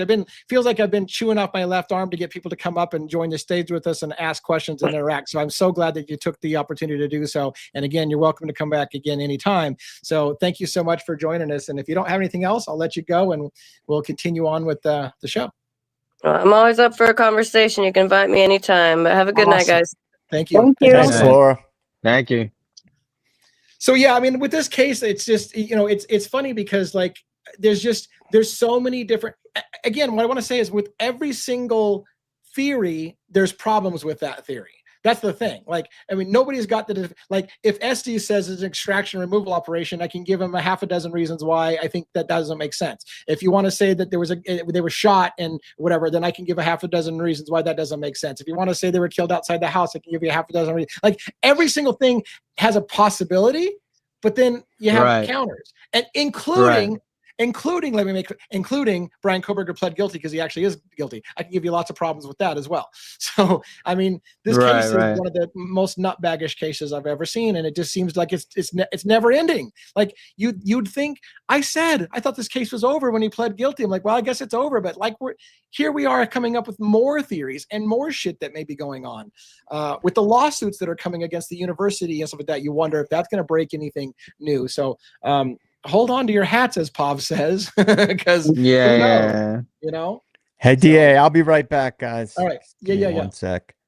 Well, maybe one day we'll actually get the release of what Cy Ray was involved with, because I think he possibly has some exculpatory evidence, and along with Bethany being, disappearing and not wanting to come back, I think Cy Ray holds a pretty big piece. I think absolutely. Cy Ray is enormous as well. Yep. I don't know why. I've heard reasons that he's still under a gag order for a time. He is. Yeah, he is. I think he's got. Here's the thing with Cy Ray. I think Cy Ray knows that the official story is bullshit, but he's not allowed to say it. So will he ever be allowed to say it? But he knows. I think Cy Ray knows it's bullshit. Again, let's consider just a couple things. I don't want to spend a long time on Cy Ray, but let's consider this guy is not just an expert. He's the expert on timing advance records. This guy wrote the book. Never in his career has he ever came in favor of the defense, ever. First time in his life. He's prosecuted. He's been on the prosecution's team I think hundreds of times on the prosecution side, hundreds of times. Never has he come forward in the defense. The fact that this is the first time in his life he's come forward means to me he knows something for a fact, or he wouldn't have put his whole reputation on it. And Hitler calling him a conspiracy theorist is fucking signs that this case was never taken seriously. That's a joke. That shows that this case was not real. So I hope that they allow him to talk, because I think you're right. I think all the evidence says he's got exculpatory information that they're not allowing him to say. Well, that pretty much came out when he raked Ashley, over the coals, essentially saying that she falsified documents. She, was untruthful about how they got their, advanced timing reports from, what was it, Verizon and AT&T and all those guys, that there's a backdoor that the FBI has, and specifically he named Peter Jackson. So Cy does have the goods, and I think that's why he's still under the gag order, is because they know as soon as Cy Ray can talk, and Cy Ray will talk, because they're coming after his reputation at this point. Hitler went directly at him, and Cy Ray is not the kind of person that's going to sit down and just take that without fighting back. I mean, he can't afford professionally to do that. So I know for a fact, as soon as he's allowed to talk, the shit's going to hit the fan. Oh yeah. And it's gonna relate to the 7 missing minutes that Ann Taylor talked about. She literally said, she basically said, you guys lied about the time that Kohberger's phone lost connection, and you're 7 minutes off. And the reason you're hiding the 7 minutes is because if you look at the timing advance records during the 7 minutes, you'll see Kohberger was going in the opposite direction. And their response to that basically was, no, we didn't manipulate anything. But even if we did, he could have turned his car around. So what if he was going in the opposite direction? He could have flipped the bitch at any point and gone back to the house, so it proves nothing. That was basically their argument. No, we didn't lie about it, but if we did, who cares? He could have just turned around. It's almost like they know he was going the opposite direction. So sure they do. Yeah. Hey, DA, excuse me. Unfortunately, I gotta go. I gotta help my sister again. So I appreciate it again. Thank you very, very much for having me on. Because this is the most entertaining, again, thought-provocative YouTube channel, and I love each and every one of you that is on the show and our audience. So I hope some people will check me out again at Estes Crime Maze. And I hope to see you guys, if not tomorrow, then Monday. Okay. Always a pleasure. Thank you, Jason Estes, and take care of your family needs, and we'll see you again. Thank you very much, man. Have a good night, Jason. Good night, Joe. Good night, Jason. Good night, Estes. People. Okay. Thank you, guys. Thanks for digging in and providing truth and demanding justice on the Idaho 4 and other cases. You guys need to be commended and supported. So support DA and our guests. Thank you so much. And go check out Estes Crime Maze on YouTube and sign up and subscribe to his thing, because we need to get him 2,500 subscribers so that Pavarotti can box him. All right. So, by the way, this question came up today when I was in Moscow, Idaho, about the house and the demolition. Is it really the case? One of the questions it doesn't ask is, where did the house go? It's sitting in a landfill somewhere there. Right? It's torn down, but that debris went somewhere. So where did the debris go? Now, there's been rumors the debris is sitting on some kind of property owned by Scott Green. There's been rumors that there's rumors, but it dawned on me. You know what? I have never asked, where is the debris from the house? And the reason being is, while you still don't have the house for a jury to walk through the house, is the debris destroyed, or is there still evidentiary value in the landfill? And can somebody go and put in a request to seize the and prove that the victim's blood's all over that house at the crime scene in the debris or not? I just wonder, because it just dawned on me, literally, I was thinking, I was trying to find out, where is the landfill that the house is? I'd like to go see an aerial shot and go, there you go, there's where the house is at in the thing. Let's get a request to look at that. But I don't know. It was just interesting thought. I guess we need a drone. Right. We need a drone now, DA. Right. Yeah. I mean, there's rules about drones. You got to be careful about that shit. Yeah. MW Jones. What is this? MW James, I think. Jones. I'm sorry. I'm on my phone here. So, MW Jones, you say cops. Where did it go? Oh, shift in. Yeah, I got it pinned, Yeah, Norman. yeah. Okay, yeah. The shift ending. Yeah, that's that 7 minutes and 20. What is it? 24 seconds, 26 seconds, whatever it is. Yeah, that could very well be part of that is to hide what went on with officers with Tisdale and Rosenthal. There's missing video on Linda Lane. There's like a bunch of minutes missing. Why is it missing? So it's clearly been manipulated. Super suspect, and hopefully we will get the answer one day. But yes, it's highly odd that that same 7 minutes and 26 seconds or whatever it is the same exact time that is missing at the end of the shift from Rosendahl and Tisdale. Very odd. All right, and I saw I'm seeing some stuff in the chat. Did somebody send important videos to Robin and I, and are we being accused of missing something? Like if we've got if there's a major video that we're sitting on, we should probably make sure we know what that is if we've been sent something.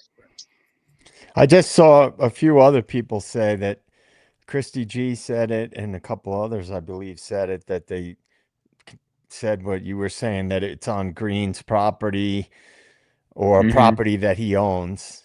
And Green's property. Yeah, Right. yeah. I mean, come on, man. It's like there's all Right. these big cases like Charlie Kirk. They within days they pave over the crime scene. I mean, I don't even want to go off the rails about this Correct. stuff, but it's like, I mean, what if Brian Koberger is, if the official story is accurate, right? Why is all this bevy of information totally inconsistent with their official narrative, right? If he's guilty, it's him. He did it. He's the guy. He was an incel. He was stalking one of the girls, all this stuff. They would have no need to cover up all this other information. Yeah. Right? And I'm going to keep saying it to people. I think our the den is pretty on the ball. I don't think we have too many people who can't see things in a sort of a critical thinking way and connecting dots. So it doesn't apply to the den. But there's a lot of people out there, because I'm on some of the Reddit message boards, and some of them are just so locked in, they don't even ask the question. Well, if he is the guy and everything they've said about him is true, that was his car, he was the guy, it happened at this time, why all the inconsistencies with so many things? I mean, it boggles my mind how people don't dig deeper. Like, I guess it's unfortunate, and that's the world we're living in. Give people a narrative. I've said this for years. Most people, not our people, but most people, give them a narrative. That's good enough. They don't need the truth. Give them a narrative they can grab onto, and that's good enough. And to me, it's not good enough. And to us, it's obviously not good enough, because we want to know. We want to know. That's why we're asking questions. So real quick, doesn't add up. Real quick, I want to make sure that I address something real quick with Lucy Morningstar. So it sounds like Lucy sent us a video, Robin. I hope, first of all, Lucy, I don't know if the email you sent it from says Lucy Morningstar, so we can make sure to identify it came from you. Also, I hope that it went to devilsadvocates2024@gmail.com, which is our primary email address. And if so, we will check that video out for sure. It sounds like a lot of people know what you're talking about. And you know, like you said, if I saw the video, I would be commenting on about it. Now, here's the one caveat. Tomorrow night I take off. Remember, I have family and friends over, so I would probably not have my team talk about that video without me. I want to see it myself before we talk about it, preferably. Monday I go on with Birdie, so I probably won't get around to talk and formally address that video until at least Tuesday. So just so you know, in case, I don't want anybody accusing me of like he's ignoring it. I'm like, well, I'm off tomorrow essentially. I'm with Birdie on Monday. But I will see if we can check it out and make sure that we're ready to talk about that when I get the chance next. All right. Any other comments you guys have? Yeah, just real quick to address Lucy. I know she was going to be sending over that video. However, with my technical difficulties, I wasn't able to get in order to look at it today. So, and I know they're not upset or anything like that. They just and wanted Amanda to said kind she's of got the remind video us. too. Yeah, and Amanda has it. got it. Yeah. Yep. So, yep, it's all good. All good. We're on it, and thank you so much for sharing that kind of stuff. I love it. The more that we can come together as a group of minds and kind of figure this out together, the better. So thank you for that. Hopefully you didn't send me a 3-hour video that I only need to pay attention to 5 minutes on. I've had that happen before. Hey, by the way, here's this video, and it's like 3 hours long, and then I watch it and I'm like, oh yeah, all I wanted you to watch was 5 minutes in the middle. Like, oh my God, you could have told me that. I just wasted 3 hours of my life. So hopefully it's something that we don't waste a lot of time with, but fantastic.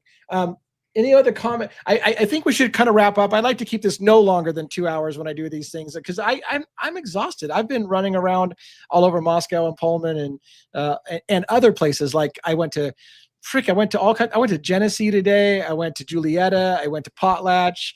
I've been all over the countryside over there. I've seen things, man. I've seen things. Yeah, we got stuff to talk about, but I need to get my head wrapped around. I got to get some transcription of our notes and stuff like that, and do this in the right way so we don't get anybody in trouble. Hey, DA, yeah. Christy G just posted something, and rather than me trying to type it, she said, "Can we start at the beginning, go over who did what and why, come up with a story that would make sense?" I was just going to tell her that you started that spreadsheet on your website. Yeah, thank you. Yeah, I've got in fact, let me just show you real quick a project I'm working on. It's lagging behind because there's so many legal documents we've covered on my website that we don't have here yet. But let me put something up on screen. I just want to show you real quick. This is my website, devilsadvocates.info. Across the top are the 5 cases that I cover: Brian Koberger, Charlie Kirk, Luigi Mangione, Rex Heuermann, Mickey Steins. If you click on the Kobergers page, this takes you to the Idaho 4 interactive timelines. I've got color coding on a table. This is a look at the table. Each column is a different theory of 4 theories that I'm highlighting. Now, certainly there are like 27 different theories in this case. 4 theories that I'm highlighting, and it goes through different dates of even back to Brent Kopacka was born and why I think it's relevant to theory A, B, C, or D. Brian Koberger is born, why it's relevant, and things. So I've got a whole bunch of stuff. It's a big project. I want help building it. It kind of goes back to the beginning. We'll show you how some of these things developed, when certain things were said. There's missing stuff on here, a ton of missing stuff, like the infamous, did Brian Koberger really say when he first got arrested, has anybody else been arrested in connection with this crime? Did he say something like that, or is that completely a rumor? That's going to be on this table as well. There's a whole bunch of stuff about that with site sources and links to it. I would love for you guys to check that out at my website, devilsadvocates.info. And thanks, Joe, for bringing that up. Sure. Any other comments, questions, etc. for the evening? Well, I did want to say what I sent you last night, DA, from Candace. Yeah. Before we wrap up, just I don't know if one saw it, but she dropped a pretty big bombshell last night that she has confirmed information from a source in the French government that there was a hit put out on her. Yeah. And this was just a tweet on X. She says she has receipts, and she was actually somewhat detailed about it, but she got into the general outline of what happened and what she believes is going on. So that, I'm sure, is going to be a bombshell when she does her next video. Yeah, and you know, again, like usually what I like to do is talk a little bit about every case.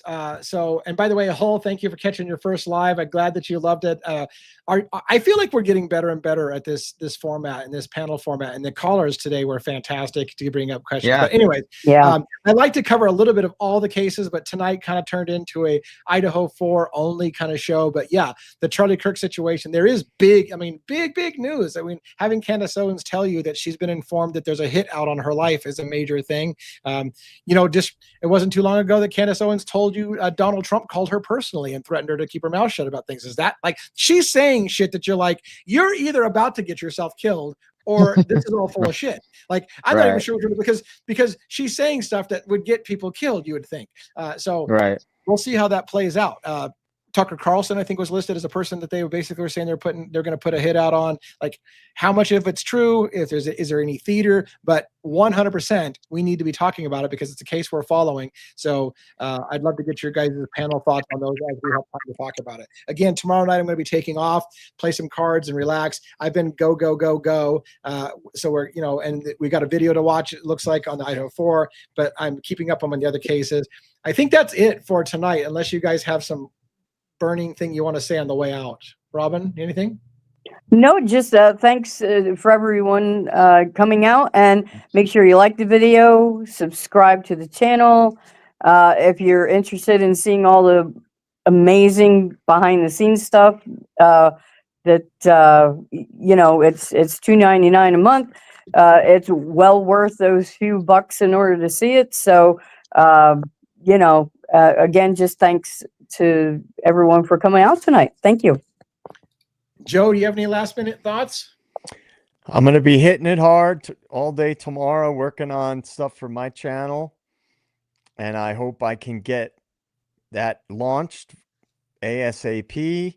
I'll be doing some Substack writing, finishing an article that sort of works in conjunction with what my first episode will be on YouTube. So I'm going to kind of do an overview of some different things and what I'll be talking about and what my goals are for State of the Deep. And I'm looking forward to getting that up and running. And as soon as I do, you guys will be the first to know. Excellent. And I'm looking forward to seeing what you do. And I know you're going to go a little deeper on some stuff than I do. So I'm looking forward to doing that. And of course, we've got the Deep Devils where you and I will talk about some of those deep subjects. I'm sure I'll have to be, now I'm going to have to start watching your stuff as well and be prepared to talk about your stuff. One, you got any parting thoughts for tonight? Sure. Just again, look out coming in the next few days or so. DA is going to have some great content, and just again to mention the website that he's working on. For those of you who not everyone wants to call in or come up on the stream, or they like to do things in private. If you have some kind of theory, or if you have a video, or you have some kind of good info, make sure you email DA. It could be, if you have some kind of proof that green aliens were involved in a homicide, and you have some receipts, if you have receipts to back, because what I'll tell you is the DA will listen, he will read, and he will look at what you have. And if you have receipts to back it up, he will, and he'll give you credit too. He will mention it, so.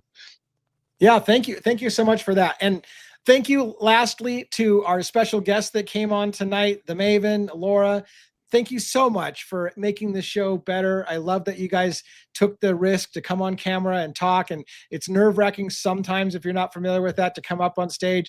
Thank you so much for doing that. I think it was great having the panel address your comments and your questions on the case. So that's it, everybody. Thank you so much for watching the channel. I love the fact that there's new people in here all the time. Hope you got one of the free gift memberships if you weren't. So 5 people in here got a chance to get free memberships. That's it for us for tonight. Take it easy, everybody. We'll see you next time. Again, the panel will probably be on without me tomorrow. I'll be on with Birdie on Monday, and then we'll all be back together as a family on Tuesday. All right, take it easy, guys. Bye, everybody. Have a good night.